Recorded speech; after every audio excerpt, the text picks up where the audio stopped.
The final 30 years of the long peace flowed like a long and beautiful dream across the lands of Beleriand. A new generation of human heroes grew up in this tranquil land. Their childhoods held no shadow of war, only the songs of elves and the whisper of the forests. Yet the edges of this dream were already beginning to be corroded by the ill omens, smelling of sulfur, that drifted down from the north. In the year 420 of the First Age, the great Lady Holith, who had led her people across mountains and rivers to find their final home in the forest of Brethil, came to the end of her life. She left no heir, and the leadership passed to her nephew Haldan. In the same year, Harith was born into the house of Hader. She would become the link that bound the two great houses of men, Hader and Halidin. In the house of Beer, Beregund was also born. And Hader, the lord so highly esteemed by Fingolfin, formally moved his entire house into Dorlaman in this year. From then on, this land became the unshakable foundation of the House of Hader. 2 years later, in 422, King Thingol, perhaps out of respect for Holith's indomitable spirit, or perhaps to win over this independent force in the increasingly tense situation, formally granted the Forest of Brethil to the House of Holith, recognizing their lordship over that land. In return, the people of Holith pledged to guard the crossings of Tieglin and prevent any enemy from infiltrating from the south. In the same year, Belegund, who would one day fight alongside the greatest of human heroes, Turin, was born into the House of Beer. The wheel of time rolled on relentlessly. Old lives passed and new lives were born in what seemed an eternal cycle. In the year 432, a child whose name would echo through the ages was born in Dorthonion, Burin, son of Bregalas. He inherited the steadfastness and courage of the House of Beer, as well as an innate love for the wild and a hatred of injustice. His destiny, tightly interwoven with the Silmaril, the love of an elven princess and a direct confrontation with the dark enemy, would become a tragic and epic lay sung for millennia. In that same year, his great-grandfather, Boromir, the first lord of Lodros, died, and Burin's grandfather, Breger, succeeded him as the chieftain of the House of Beer. Marriages between the houses bound the fates of the three houses of men even more closely together. In the year 436, Galder of the House of Hader wedded Harith of the House of Halidin. Their union was not only the love of two young people but also a symbol of the friendship and alliance between the two great houses of men.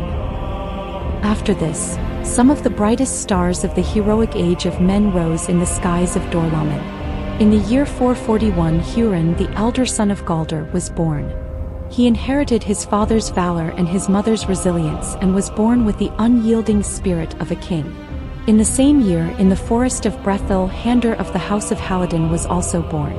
In 443, Morwen, a descendant of the House of Beer, beautiful and sorrowful, was born in Lodros. Her fate would be closely tied to that of Hurin's son, filled with endless grief and fortitude. In that same year, Hurith of the House of Halidin was also born. Just 1 year later, in 444, Huor, the second son of Galder, was born. He was tall and farsighted, able to see things that others could not. The two brothers, Hurin and Huor, would become two of the greatest heroes in the history of men, and their fates would be directly linked to the survival of the hidden city of Gondolin. The leaders of the older generation, having fulfilled their missions, also quietly returned to the earth like autumn leaves. In the year 448, Breger, chieftain of the House of Beer, died, and his son Barahir, the father of Burin, became the new lord of Lodros. He was a brave and righteous lord, deeply loved by his people and his elven allies.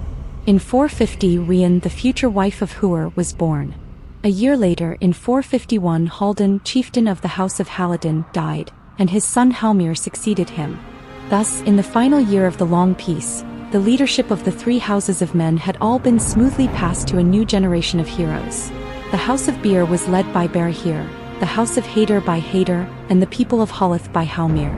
The generation of their sons and nephews, Hurin, Huor, and Burin, had all grown into fine young men. The lands of Beleriand were a scene of flourishing prosperity, and the alliance of elves and men, forged in 400 years of peace, seemed unbreakable. However, all this prosperity and hope was but an illusion built upon a volcano about to erupt. In the deep pits of Ongband to the north, Morgoth had completed all his preparations. His orc armies were so numerous they could fill the entire plain of Ardgalen. His Balrogs had awakened from their slumber, wielding whips of flame, thirsting for slaughter and destruction. Glorung the dragon, that great golden beast, lay coiled at the gates of hell, awaiting his master's command to attack. More terrifying still, countless werewolves, vampire bats, and other nameless horrors, created by his twisted will, were assembled and ready. He chose a perfect moment. It was a harsh midwinter, and the lands of Beleriand were covered in thick snow. The guards of elves and men, grown lax in the long peace, were gathered around warm hearths, celebrating the winter festival, completely unaware that a cataclysm, great enough to burn all that they held dear, was about to erupt on the horizon. Morgoth stood upon his throne in the deepest dungeon of Angband, his heart filled with a cold, vengeful glee. In a single night he would shatter the 400 years of peace, turning the pride of the elves and the hope of men into scorched earth and wailing. He would make all of Beleriand tremble, burn, and then die in the sudden flame of his wrath. The fated hour had finally come. The devastating war, known to later ages as the Daedra Bragollach, the Battle of Sudden Flame, was about to bring the long and beautiful dream of the Long Peace to a bloody and catastrophic end with the force of a thunderbolt.